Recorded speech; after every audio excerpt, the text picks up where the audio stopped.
So I have been wanting to do this particular podcast for a while now. And I don't really have a reason why I've waited this long, other than the fact that it's taken me a little while to kind of gather the information. And once I kind of tell you what that is, you'll understand that there are a number of now declassified reports that were done by the Central Intelligence Agency, the CIA, in regard to consciousness. And I've been wanting to really understand these documents. I've been really wanting to bring these documents to you, my audience, for a number of reasons. The primary reason is many times when you are talking about things like metaphysics, consciousness, people, because we've been inundated and programmed, tend to discount it, not believe it, or think it's woo-woo and don't put a lot of value in it.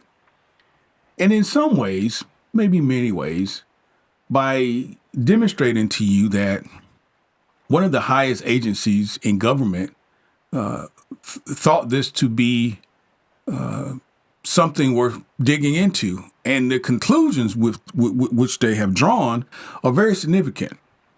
And so I want to let me read you this statement, and this may summarize in many ways the reason why we'll launch out into these discoveries. It's called the path of awareness. And the statement is this: the government's study of these phenomena, and we'll go into what these are in a few minutes, concludes that there is a sound, rational basis in physical science for the power of consciousness to alter reality. Transformation is not about climbing a ladder of endless effort. It is about recognizing that your consciousness is the organizing principle of your life. Remember, this is the CIA that is doing this study. So by cultivating inner stillness, bringing your mind into laser-like coherence, and clearly projecting the identity of your future self into the present moment, you stop surviving and you start consciously striving, consciously designing. Change happens naturally when you align your inner identity with the life that you desire.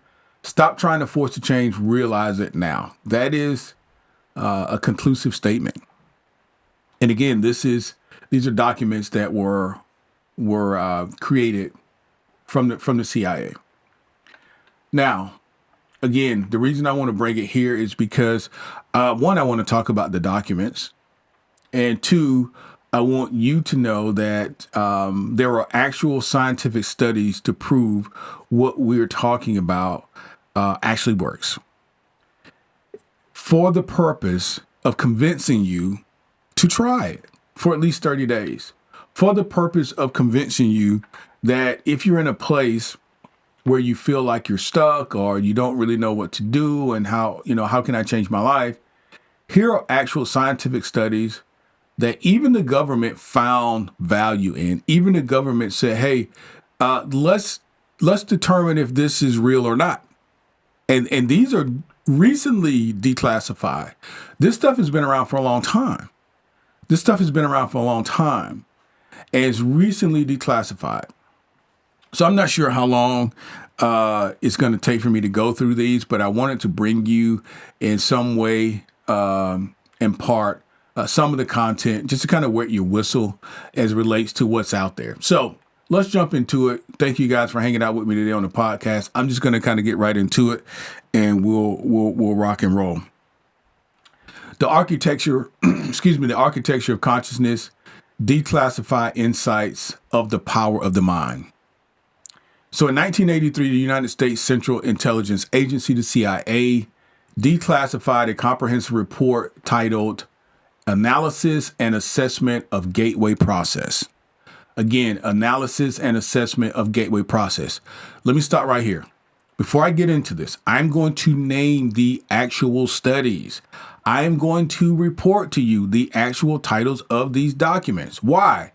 Do not believe me. Study and show yourself approved. Take what I'm giving you and Google it and research it to make sure what I'm telling you is right. Don't just believe what somebody says because they're sitting in front of a microphone. I'm giving you this information so you can use a scientific method. Determine if this is yes or no, if this is right or not. If I'm telling you, I know I'm telling you the truth, but you don't know that. So I'm going to give you the name of these titles, of these documents, of these reports. And I want you to go out and take a look for yourself. I'm going to do a summation and I'm going to give you some overviews, but I want you to go out and study and take a look at this stuff. All right, so back to the report. Again, the report was entitled Analysis and Assessment of Gateway Process. This was authorized and authored by U.S. Army Lieutenant Colonel Wayne M. McDonnell. So the government's objective was to strip away the occult stigma of metaphysics. Hear me clearly. The government's objective was to strip away the occult stigma of metaphysics and use quantum mechanics, theoretical physics, and biomedical models to understand human consciousness and the phenomena of out-of-body states. That was the purpose of these studies. What the intelligence community investigated and ultimately affirmed is a truth that, believe it or not, aligns seamlessly with the principles of conscious living and identity-based transformation. That means consciousness is the source of all reality. I'm going to say this several times. This is a government study. They concluded, that consciousness is the source of all reality. This is not a religious study. This is not a collegiate study. This is not some company putting out money for this. This is the government seeing value in this, or at least inquisitive enough to dive into this thing and say, oh, now listen, I don't know what the objectives were outside of what I've just stated, but certainly understanding people's behavior is one of them. And they concluded that consciousness is the source of all reality. I just want you to take that in. Consciousness is the source of all reality. Now, we say it a lot here on this channel. You probably heard other people in this space say the same thing, or Abraham, or Muji, or, Eckhart Tolle, or whatever the case may be. Consciousness is the source of all reality. You do not need to force the world to bend to your will through endless hustling. Instead, by cultivating your awareness and focusing your mental energy, you can consciously create your own reality. So that's a mouthful in and of itself. So again, the name of the study was Assessment of Gateway Process, and it was authored by U.S. Army Lieutenant Colonel Wayne M. McDonnell. So let's break down what the CIA studied regarding the mechanics of the mind, the science of visualization, and practical application of cultivating your consciousness. Let's break that down. Let's focus on that for this one sitting, and then we'll get into some other things when we sit down again. Number one, the mind. Let's talk about the mind as a laser. Coherence over hustle. The mind as a laser. We are culturally conditioned to believe that success requires scattered, frantic effort. That's hustle or the grind. The CIA report reveals that true power comes from the exact opposite. It comes from deep, quiet coherence. What does that sound like? Deep, quiet coherence, mindfulness and meditation. The report uses a profound metaphor to describe the state of human consciousness. It is normal waking state. In its normal waking state, the human mind is like an ordinary lamp. It expands energy in a chaotic, incoherent way, diffusing its light over a wide area with limited depth and focus.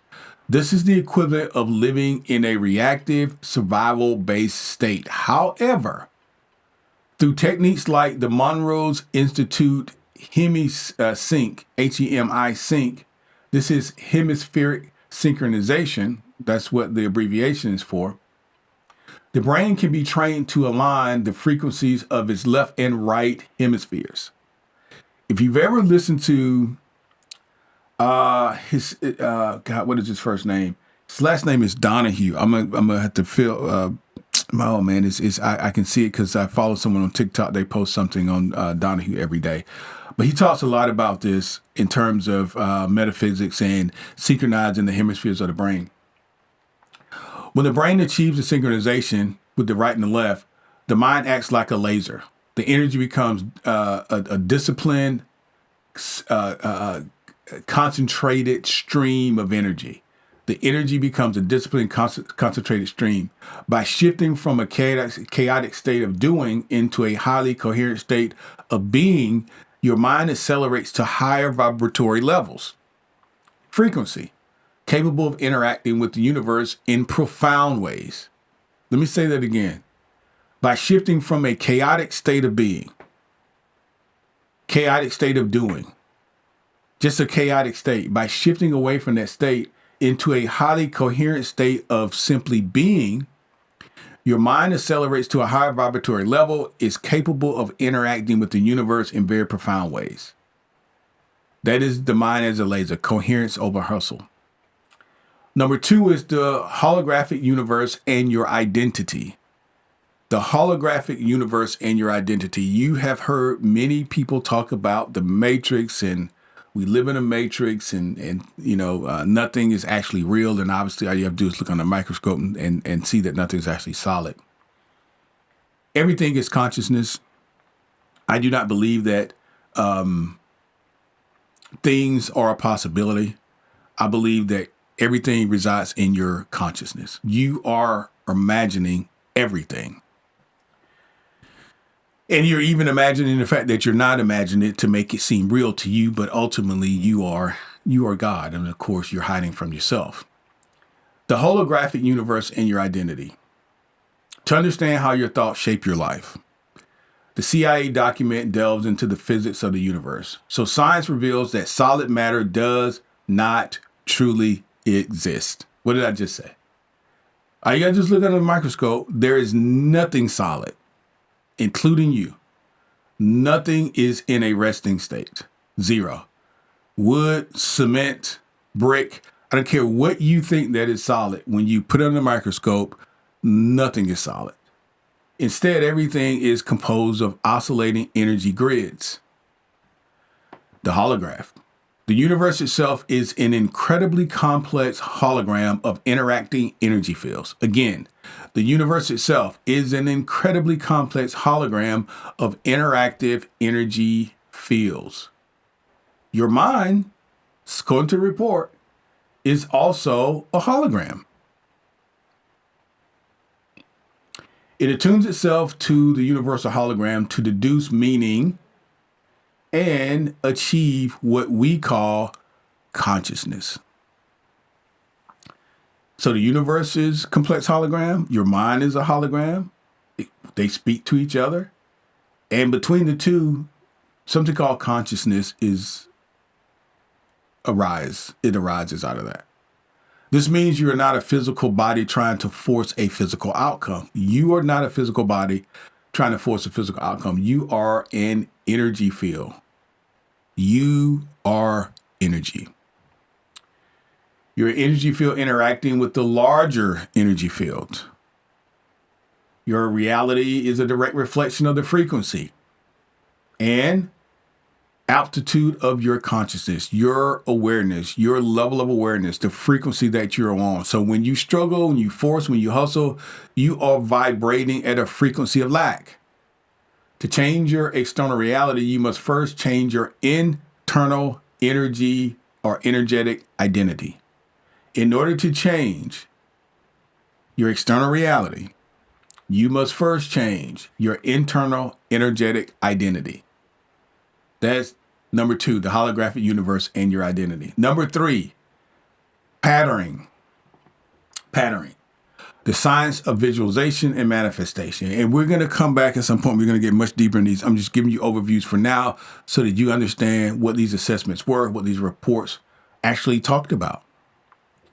The CIA assessment specifically highlights a technique called patterning. And just because I have a country draw, I want to spell this so you understand what I'm saying. Patterning. Patterning,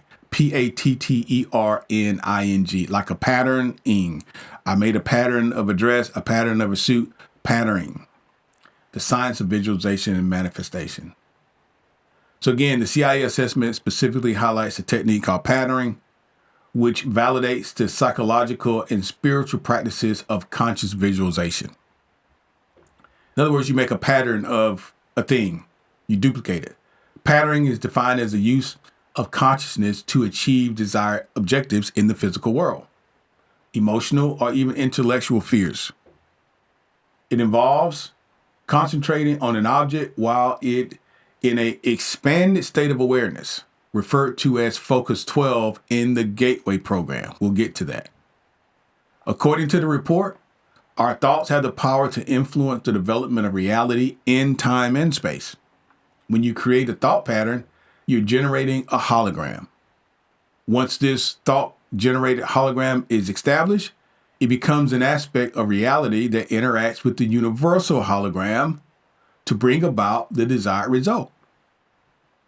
The training manuals for the Gateway experience outline specific practical rules for patterning that mirror the process of identity shifting. So, number one, focus on the endpoint. What does that sound like? It sounds like Neville Goddard all day long. Go to the end. You must think, feel, or imagine the pattern you desire in your life right now. This is the report. You are instructed to pattern only in the present tense, such as I am receiving, I am. You must perceive yourself as an active part of the pattern. So that's the first thing. The second thing is embody the emotion. What does that feel like? Neville Goddard, go to the end. You must feel the, you must feel what does it feel like to have or be that thing that you want or that person that you want to be right now? What does that feel like? And even the great Carpenter said, the things, whatsoever things you desire when you pray, believe now that you have them. Believe now that you have them. So number two is embody the emotion. You must put emotion and conviction into the practice to visualize and to vitalize and to strengthen your intention. The brain requires the emotional signature of the wish fulfilled to anchor the vision. Number three, release attachment. What does that sound like? Detachment. In other words, you put it out there and then you leave it alone. You don't put the seed in the ground and go dig it up to see if it's growing. Release attachment. Once you place the desire in the center of your consciousness, you must release it. A sense of ease and detachment is required. The manuals explicitly warn against checking on the progress out of fear or doubt, noting, quote, you won't dig up a seed to see how it's growing, would you? This is a quote from the actual assessment. And the last thing is, do not dictate the how. This is very important, but it's also something that's very difficult, speaking from experience, in terms of trying to not live in rationale, not live in reason. Do not dictate the how. Whatever it is that you're trying to do, put it out there and let it go. Do not dictate the how. You're instructed not to specify how your request will be fulfilled. It's not for you to do. You must let your total self decide and direct the method, trusting the process. You must leave it to your higher self. Number four, cultivating inner stillness. This is called Focus 10. Focus 10. Before you can effectively pattern your reality, you must learn to quiet the physical body and the swift wandering of your analytical mind. You must quiet those things down. The foundation of the Gateway process is a state called Focus 10. It's defined as mind awake, body asleep. Focus 10, defined as mind awake, body asleep. So in this state, the physical body is profoundly relaxed, while the mind remains alert and deeply observant. The mind is awake, but the body is asleep. This teaches the individual that they are more than their physical body. By systematically releasing physical tension and placing anxieties into a mental, quote, energy conservation box, energy conversation box, or energy conversion box, you must learn to separate your consciousness from your immediate stressors. You must learn to separate your consciousness, your awareness, from your immediate stressors. So let's say that again. Let me say it better. By systematically releasing physical tension and placing daily anxieties into a mental, quote unquote, energy conversion box, you learn to separate your consciousness from your immediate stressors. It is this stillness that true reprogramming can occur. In this stillness, you cannot solve a problem with the same frantic energy that you used to create it. You must observe your fears and gently release them without judgment and replace them with pure, clean energy. Now, back to our establishing summation statement. The path of awareness. The government study of these phenomena that I just listed concludes that there is a sound, rational basis in physical science for the power of consciousness to alter your reality. Transformation is not about climbing a ladder of endless effort. It is about recognizing that your consciousness is the organizing principle of your life. By cultivating inner stillness, bringing your mind into laser-like coherence, and clearly projecting the identity of your future self, of your highest self into this present moment, you stop surviving and you start consciously designing. Designing what? Designing the life that you want. Change happens naturally when you align your inner identity with the life that you desire. Stop trying to force the change and realize it now. I've got some takeaways, and then we're gonna